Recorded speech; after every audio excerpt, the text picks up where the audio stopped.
हैं उसको हम लोग भौतिक राशि कहते हैं।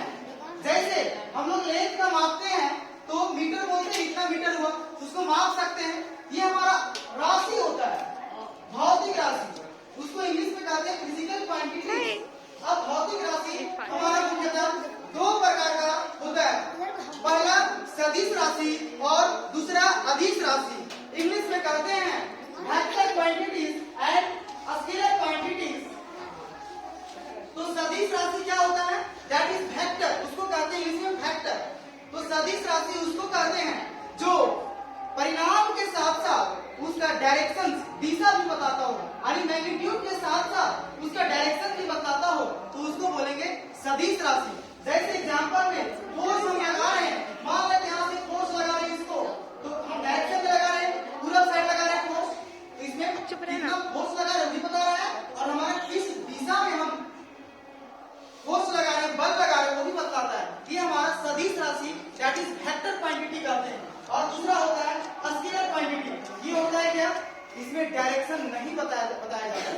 जैसे आप लोग कभी बाजार में कुछ सामान खरीदने के लिए जाते होंगे तो उसमें क्या बोलते हैं कि क्या 2 किलो हमको पूरा में दे दीजिए, 2 किलो पक्षी में दे दीजिए, बोलते हैं 2 किलो हमको सब्जी दीजिए, 2 किलो चावल दीजिए, 2 किलो आटा दीजिए। ये जो केजी वर्ड बोल रहे हैं ये हमारा सिर्फ और सिर्फ परिणाम बता रहा है, सिर्फ मेजरमेंट का चीज बता रहा है, इसमें कोई दिशा का चीज नहीं बता रहा है। तो इसको हम लोग स्केलर क्वांटिटीज दैट इज अदिश राशि बोलते हैं इसको। यानी सबसे पहले हम क्या बताएं राशि के बारे में। भौतिक राशि, भौतिक राशि दो प्रकार का होता है, एक सदिश राशि होता है और दूसरा अदिश राशि। सदिश राशि में क्या होता था कि सदिश में होता था कि दिशा के साथ साथ उसमें परिणाम भी बताता था, यानी उसका पता चल रहा है कितना फोर्स लगा रहे हैं और कौन सा दिशा में लगा रहे हैं, यानी फोर्स जो बल होता है जो सदिश राशि होता है। उसी तरह से हम अदिश राशि में बताएं वो क्या होता है स्केलर क्वांटिटी। स्केलर क्वांटिटीज होता क्या है कि उसमें सिर्फ और सिर्फ परिणाम बताता है। जैसे आप लोग सब्जी बाजार में खरीदने जाते हैं या कुछ भी चीज खरीदते हैं उसको केजी में बोलते हैं, तो उसमें दिशा नहीं पता चलता कि कौन सा दिशा में खरीदे हैं, उससे कोई मतलब नहीं है ना, तो उसको अदिश राशि बोलते हैं। ये हमारा फिजिकल क्वांटिटी भौतिक राशि के बारे में हो गया।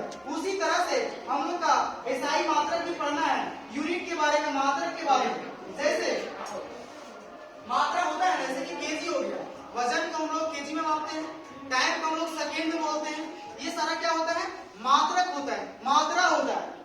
मात्रा इसलिए हम लोग को जरूरत पड़ा क्योंकि अगर आप यहाँ पे कुछ अलग चीज में बोलिएगा, पाव बहुत तरह तरह से बोलते हैं, दूसरी जगह कुछ अलग तरह से बोलिएगा तो समझेगा नहीं ना, यही के भाषा समझेगा। इसलिए एक ऐसा मात्रक बनाया गया जो पूरा इंटरनेशनल में, पूरा दुनिया में एक समान मात्रा चले, इसीलिए एसआई यूनिट का आविष्कार हुआ और इसी यूनिट के हम लोग पूरा यूनिवर्सल चलता है। अगर यहाँ हम केजी में बोलते हैं तो क्या मुंबई में भी केजी बोलेंगे, दिल्ली में भी केजी बोलेंगे, अगर वहाँ अलग चीज बोलेंगे तो फिर समझने में डिफिकल्ट होगा, कम्युनिकेशन नहीं हो पाएगा, व्यापार में परेशानी हो सकता है। इसीलिए हम लोग को एसआई मात्रक का जरूरत पड़ता है, जो कि हमारा एसआई मात्रक मुख्यतः दो प्रकार का होता है, फंडामेंटल यूनिट और ड्राइव यूनिट। ठीक है, इसमें क्या होता है फंडामेंटल यूनिट कुछ बेसिक यूनिट होता है जो किसी से इंडिपेंडेंट नहीं होता है। जैसे समय हो गया, समय का हमेशा सेकेंड ही होता है, ये किसी से डिपेंडेंट नहीं रहता, इसको बोलते हैं फंडामेंटल यूनिट। और ड्राइव यूनिट क्या होता है कि फंडामेंटल यूनिट मिल करके बनता है ड्राइव यूनिट, उसी से ड्राइव किया जाता है। जैसे हम लोग स्पीड चलते हैं ना, किलोमीटर प्रति आवर या मीटर पर सेकेंड, एक सेकेंड में 2 मीटर चले, इसका मतलब ये होता है।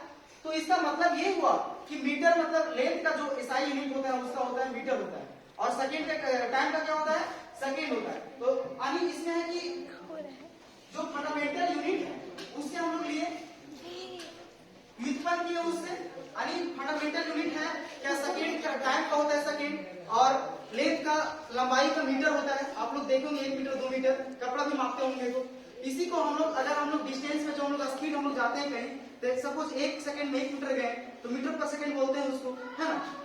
तो यानी जो फंडामेंटल यूनिट बन करके बनता है ड्राइव यूनिट। ये 2 प्रकार का यूनिट होता है, उसमें से आप लोग के अगर फंडामेंटल यूनिट याद रहेगा तो उससे आप लोग ड्राइव यूनिट भी आप लोग अपने से निकाल सकते हैं, इसमें कोई रटने की जरूरत ही नहीं पड़ेगा, सिर्फ कुछ टर्म याद रखना पड़ेगा।